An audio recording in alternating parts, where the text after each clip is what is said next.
মানে কি কারণে এসেছিল ভিডিও দিতে? আমার ভোট কাটা গেছিল, সেইগুলো জমা দিতে এসেছিলাম। কতজনের পরিবারে কাটা গেছে? আমার পরিবারে আমার একারই কাটা গেছে, মানে আমাদের পরিবারে। আর তো সেক্ষেত্রে আপনি জমা দিতে এসে হ্যাঁ রিসিপ্ট পেয়েছেন? হ্যাঁ, আমি এটা জেরক্স করে জমা দিয়েছি, মানে লিখে জমা দিয়েছিলাম জেরক্স করে।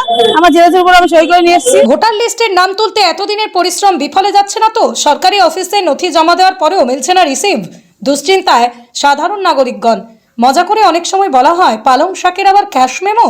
ক্রেতা সুরক্ষা দপ্তর অবশ্য গ্রাহকদের সচেতন করতে তাই বলে থাকেন, কারণ খাদ্য বিষক্রিয়া হলে সেটাই তখন গুরুত্বপূর্ণ প্রামাণ্য হয়ে দাঁড়ায়। তবে সরকারি অফিসে অভিযোগ আবেদন কিংবা নথি যাচাই দেওয়া হোক না কেন, তা প্রত্যয়ত নকলের উপর স্বাক্ষর করে প্রাপ্তি স্বীকারোক্তি পাওয়া যায়। কিন্তু এসআইআরের মতন গুরুত্বপূর্ণ নাগরিকত্বের প্রশ্নে নাম বাদ দেওয়ার পরে তাদের নথিপত্র বিডিও অফিসে জমা দেওয়া শান্তিপুরে শুরু হয়েছে গত শনিবার থেকে। তবে তার পরবর্তীতে রবিবার, গতকাল সোমবার যতদিন বেড়েছে মানুষের সংখ্যা বেড়েছে। যদিও এ বিষয়ে কর্তৃপক্ষ কোনোভাবেই মুখ খুলতে চাননি। বিষয়টি নিয়ে সম্পূর্ণ ধোঁয়াশায় তৃণমূলের বিধায়ক। তিনি জানাচ্ছেন, শুধু রিসিভ নয়, স্বল্প সময়ে এই প্রক্রিয়া প্রতিটা পদক্ষেপেই মানুষের বিপক্ষে। সাধারণ মানুষকে সম্পূর্ণ অন্ধকারে রেখে তারা কখন যে কি করছেন তা জানা নেই। আমাকে প্রথমে দিয়েছিল না, আমি বললাম দাদা আমি তো আপনাকে কাগজটা দিলাম, তারপরে সই করে দেবেন, যেটা আমি আপনাকে ধরতে পারবো এসে পরে। বললো ঠিক আছে দেন। হ্যাঁ, না বললো যে আমি তো আজকে ছিলাম না, আমি ওখানে যে আছে জানলাই, সে যে জমা দিচ্ছে সে দেবে। আমি কালকে নিয়েছি, কালকে দিয়েছি। আমি আপনার কাছে আমি দিয়েছি, আপনি আমাকে দিতে হবে। আমাকে দিয়েছে। সচেতন এরকম আপনার মতন হলে তারা পাবে হয়তো, যারা আসছে ওরা জমা দিয়ে চলে যাচ্ছে। হ্যাঁ হ্যাঁ, তো এবার যে হোক আমার মতো তাকে বলতে হবে যে আমি আপনাকে দিয়েছি, আপনি আমাকে দিতে হবে, কারণ আমি পরে কাকে দেবো। সরকারি অফিসে একটা রিসিপ্ট দেবে, এটাই তো আশা করে। আশা করি, হ্যাঁ এটা অবশ্যই। কি নাম আপনার? আমার নাম রীতা বিশ্বাস, বাবাচার থেকে এসেছি। কেউ পায়নি, অথচ সরকারি অফিসে জমা দিলে তো একটা রিসিপ্ট দরকার, কারণ সে পরে কিভাবে প্রমাণ করবে? দেখুন, এই যারা জমা দিচ্ছে তাদের নিশ্চয়তা বলে আমি কিছু পাচ্ছি না, কারণ আগেও বলেছি গত শুক্রবার থেকে এই কাজটা চলছে, শনি রবি চলেছে কাজটা, তাদেরকে রিসিভ দেওয়া হয়েছে। গতকালকে অধিক পরিমাণে ভিড় ছিল, আজকে সকালেও অধিক পরিমাণে ভিড় ছিল, কিন্তু এই ভিড়ের মধ্যে তারা রিসিভ দেয়নি।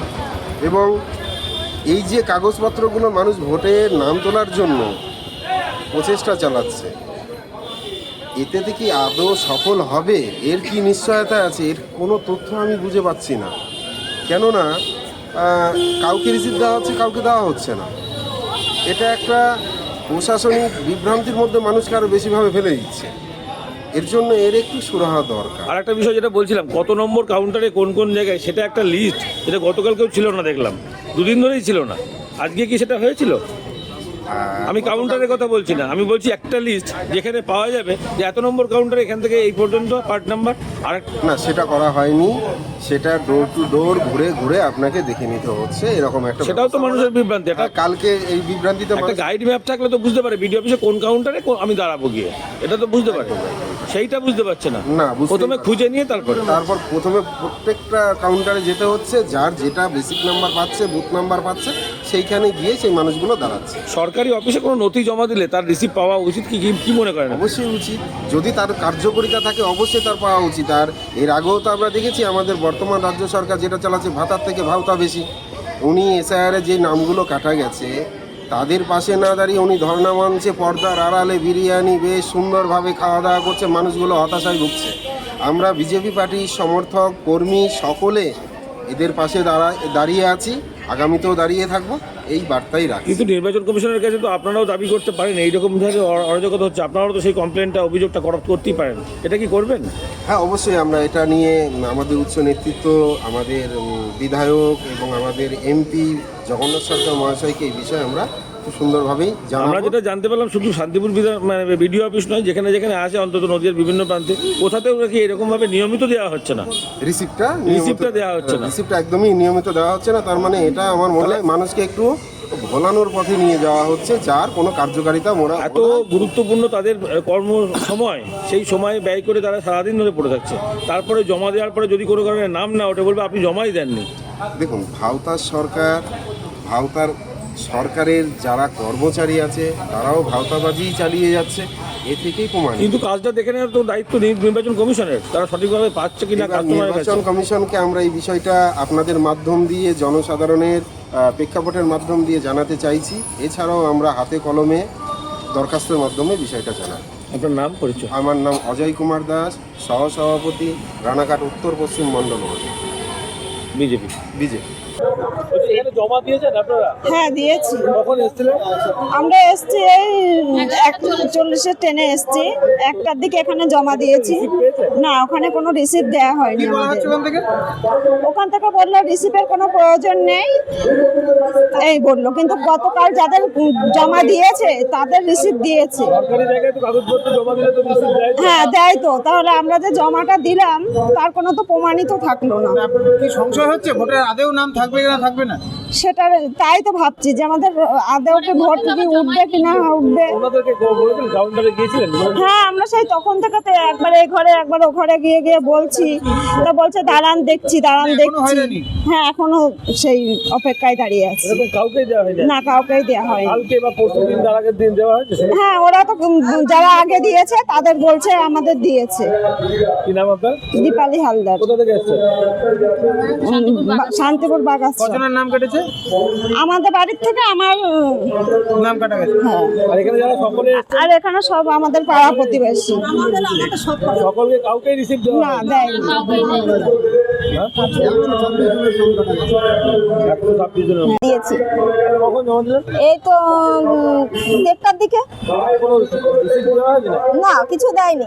আগামী কালকে সবাই জমা দিয়েছে তাদের। গতকালকে? হ্যাঁ, গতকালকে তাদের সই করে দিয়েছে, স্ট্যাম্প মেরেও দিয়েছে। আমাদেরগুলো মানে দেয়নি। আমরা জিজ্ঞাসা করতে গেলাম, বলছে কি যে দেওয়া হচ্ছে না, কিন্তু আগামী কালকের গুলোকে দিয়েছে। রিসিভ না থাকলে তো আপনাদের কোনো সমস্যা হচ্ছে? না, আমরা তো তাও তো আমরা একটু জানতাম যে হলো যে আমাদের রিসিপ্ট দিয়েছে, আমাদের পরবর্তীতে যে আমরা ওটা চেক করতে পারতাম, যে তাও তো মনকে বুঝে দিতে পারতাম হয়তো হবে। কোথায় দর্শক। দিয়েছিলেন? ভিডিও এখানে জমা দিয়েছি আমরা। যেখানে জমা দিয়েছে? হ্যাঁ। ওনারা বলছেন লাগবে না। না, ওনারা বলছে লাগবে না। তো আপনারা যে জমাটা দিলেন তার কোনো প্রমাণ থাকছে না? না, কোনো প্রমাণ থাকছে না। এরপরে যদি বলে জমাই দেন না? সেইটাই তো, সেই জন্যই তো সকাল থেকে আমরা দাঁড়িয়ে আছি, এর কাছে যাচ্ছি ওর কাছে যাচ্ছি, কোনো কিছুই হচ্ছে না। কি নাম আপনার? গোলাপি হালদার। আপনার নিজের নাম তুলতে এসছেন? হ্যাঁ, আমার নিজের নাম। কোথা থেকে এসছেন? আমরা বাগাসরা ঢাকাপাড়ার থেকে এসেছি। আপনাদের সবাই জমা দিয়েছে? হ্যাঁ। রিসিভ কেউ পাননি? আমাদের বাড়িতে 5টা ভোটার, 5টা ভোটে আমাদের কেটে দিয়েছে। সব 5টায় তুলতে এসছে? হ্যাঁ সব কাগজপত্র দিলেন? হ্যাঁ, সব হ্যাঁ সব। অথচ রিসিভ দিলেন না? না না আপনাদেরও কাউকে দেওয়া হয়? না, এই যে আমাদের সব আশেপাশে সবাই আছে। কি নাম আপনার? গোলাপি হালদার। বাগাছা ঢাকাপাড়া থেকে এসেছি। হ্যাঁ, কি কাজে? এসআইআর এর নাম বাতিল হয়েছে চূড়ান্ত তালিকা থেকে, তার জন্য আমরা এসেছি। মানে আপনাদের এলাকায় কতজন এসছে? আমাদের এলাকায় কমসে কম 50 জন, কাটা গেছে নাম কতজন? 126 জন মোট। 126 জনের ডিলেক্টেড, একজন বিচারাধীন, মোট 127 জন। তো সেখানে আপনারা জমা দিয়েছেন যে তার কোনো রিসিভ দেওয়া হয়েছে?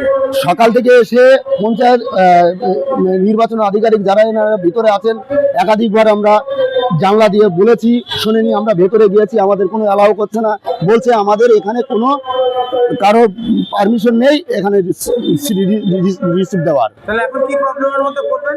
এখন বিষয় হলো আমরা সকাল থেকে এই যে এখন এখানে বসে আছি, আমরা নেবে বলে কোনো প্রকারই নিচ্ছে না, যাচ্ছি বের করে দিচ্ছে আমাদের ঘর থেকে। অনিশ্চয়তার মধ্যে হচ্ছে। হ্যাঁ, অবশ্যই অনিশ্চয়তার মধ্যে আমি দিন কাটাচ্ছি, আমরা সবাই মিলে। কি মনে হচ্ছে? এ তো খুব অরাজকতা, এ তো মেনে নেওয়া যায় না। সভ্য সমাজে এই ধরনের যে দীর্ঘদিন ধরে স্থায়ীভাবে বাগাসা ঢাকাপাড়ায় বসবাস করছে, 2000 সালের পরবর্তী সময়কালে আরো আগের যারা রয়েছেন স্থানীয়ভাবে, বেহলো তিনি ইনকোয়ারি করেছেন, দ্বিতীয় সমস্ত কিছু করেছে, মৃত আর অন্যান্য কিছুতে মাত্র 56 জনের নাম বাদ গেছে, আমরা মেনে নিয়েছি, অসুবিধা নেই। ওরা মৃত কিংবা ডিলেক্টেড, ওখানে থাকে না।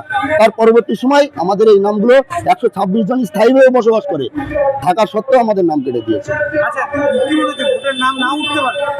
অনিশ্চয়তা, নেবে না, তাহলে রিসিভ কবে দেবে না? আমরা তো প্রমাণ করতে পারবো না আমরা এখানে ভোটে জমা দিয়েছি। সরকারি জায়গায় গেলে কি রিসিভ দেয় তো? হ্যাঁ, অবশ্যই সরকারি জায়গায় গেলে তো নিয়ম মাফিক আমাদের রিসিভ দেবে, কিন্তু আমাদের হেনস্থা করছে, আমাদের খারাপ খারাপ ভঙ্গিমা করে আমাদের বের করে দিচ্ছে, আজকে কথা বলছি। বাজে কথা বলছে। এই ধরনের ব্যাপার বলছে হবে না ভাই, এখানে হবে না, আমাদের কোনো নির্দেশ নেই। এরকম বলছে। সকাল থেকে লাইন সকাল থেকে লাইন, এখনো তো 4টে বাজতে চলে। কাজকর্ম প্রথম দিন প্রথমে এসেছি, হিয়ারিং এ এসেছি, সমস্ত কিছু সমস্ত নথিপত্র আমরা এখানে দিয়েছি। নির্বাচন কমিশন তো হয়রানি করছে আপনাদের। নির্বাচন কমিশনের যারা আধিকারিক বিভিন্ন নিচু স্তরে আছে, বিএলও ইয়ারও থেকে শুরু করে যারা অন্যান্য আধিকারিক আছে, তারাই হেনস্থা করছে আমাদের। কোনো কি চক্রান্ত আছে? অবশ্যই মনে হচ্ছে তো চক্রান্ত, বৃহত্তর চক্রান্ত। আমার নাম সুজিত বিশ্বাস। আপনার নাম কাটা গেছে? হ্যাঁ, আমার নিজের নামও কাটা গেছে।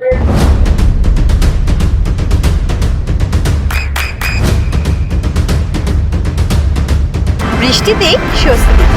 বৃষ্টি অ্যাকোয়া বিশুদ্ধ পানীয় জল। দাদা, বিডিও অফিসে যাদের নাম বাদ গেছে, অর্থাৎ যারা 6 নম্বর ফর্ম ফিল আপ করতে দাঁড়াচ্ছেন, তাদের গতকাল একটা বিশৃঙ্খলা দেখা গেছে যে তাদের যে কাউন্টারের যে মার্কিং সেটা হয়েছিল না।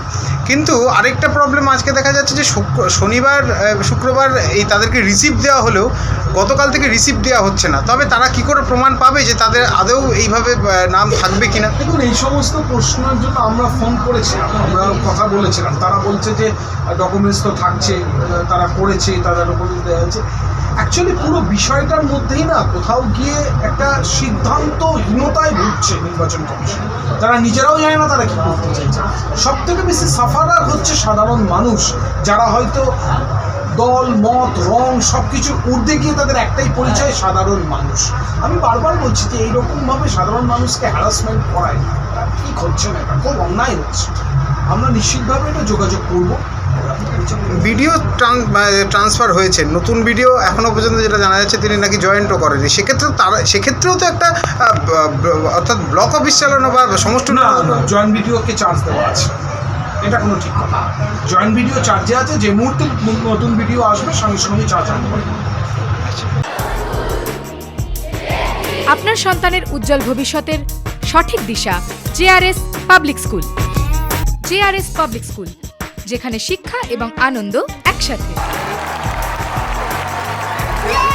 JRS public school has an excellent team of teachers for the holistic development of your child.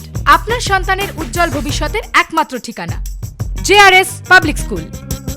আপনি কোথায় ইনভেস্ট করবেন, কেন করবেন বুঝতে পারছেন না তো? সঠিক গাইডলাইন পেতে আজই আসুন নদিয়ার চাকদাতে নিবেদিতা প্রাইভেট লিমিটেডে। Nivedita private limited, marketing and distribution service. Balcony বা সিঁড়ির রেলিং, মডিউলার কিচেন বা ড্রয়িং রুম, এক কথায় আপনার স্বপ্নের বাড়িকে করে তুলুন আরো সুন্দর। Chakdah ply centre, gorgeous look বা কোয়ালিটি সবে 3 number 1 Chakdah ply centre. Chakdah ply centre, KBM, Chakdah, Nadia. হোমওয়ার্কটা করেছো? হ্যাঁ স্যার। এ বাবা, ভুল করেছো কেন? চোখে কেমন ঝাপসা দেখছি, লিখতে আর পড়তে খুব সমস্যা হচ্ছে। চাকদার মডার্ন অপটিক্স থেকে ভালো চোখের ডাক্তার দেখিয়ে নাও। প্রতিদিন প্রকৃত চোখের ডাক্তার ও দৃষ্টি বিশেষজ্ঞ মডার্ন অপটিক্স, চাকদা। নদিয়া জেলার সবথেকে বড় বিল্ডার্স চাকদার মা মনসা বিল্ডার্স, রড ও সিমেন্টের পাইকারি ও খুচরো বিক্রেতা। মা মনসা বিল্ডার্স, পদ্মবিলা, চাকদা, নদিয়া। রুম রে মাত্র 1500 টাকা থেকে স্টার, খাওয়া দাওয়া রিজনেবল প্রাইস। নদিয়ার একমাত্র 3 স্টার ক্যাটাগরি হোটেল এনবি সোনার বাংলা হোটেল, কল্যাণী এইমসের ঠিক উল্টো দিকে, কল্যাণী, নদিয়া। নদিয়ার একমাত্র অথরাইজড ডিস্ট্রিবিউটর ঘোষ কমিউনিকেশন, থানার মোড়, চাকদা, নদিয়া।